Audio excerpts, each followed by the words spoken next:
Buenas, equipo de INT for Life del mundo. De verdad que para mí tremendo placer poder estarme dirigiendo a ti el día de hoy.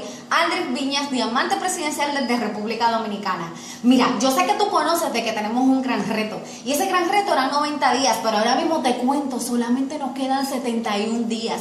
71 días en el que yo creo, sé y declaro que las personas que están viendo este video somos los que vamos a formar parte de una gran revolución. Una revolución no solamente contigo, sino con la humanidad que está ahí afuera esperándonos. Y la primera invitación que te quiero hacer es a que revises esa lista de sueños. Esa lista de sueños con la que todos comenzamos este maravilloso proyecto de negocios. Yo te quiero decir algo, tus sueños sí se pueden hacer una realidad. Mis sueños sí se van a hacer una realidad, pero todo va a depender de la acción que nosotros le pongamos. Dice la palabra que para el que cree todo es posible. Y yo sé que tú creíste, pero porque creíste vas a poner la acción para que las cosas pasen. De verdad que yo te invito a que puedas revisar esa lista de prospectos que tú hiciste en un inicio cuando comenzaste este proyecto de negocio. Mira, vamos a aprovecharlo todo porque la revolución que está pasando en República Dominicana, ¿sabes por qué es?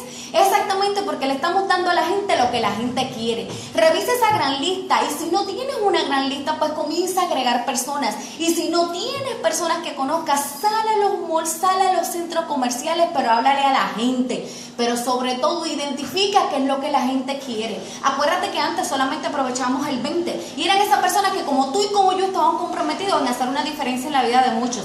Pero déjame contarte algo, y es que hay muchos enfermos y es que hay mucha gente que lo que le gusta es vender. ¿Y sabes qué? Estamos en la mejor oportunidad, con la mejor compañía, tenemos los mejores productos, pero de igual forma tenemos el mejor equipo para que la gente elija lo que quiere hacer. ¿Y sabes qué?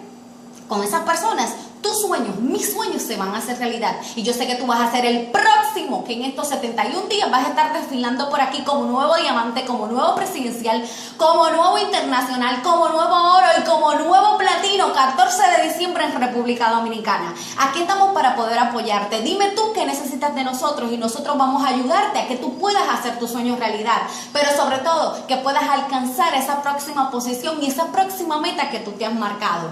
Buenas noches y bendiciones.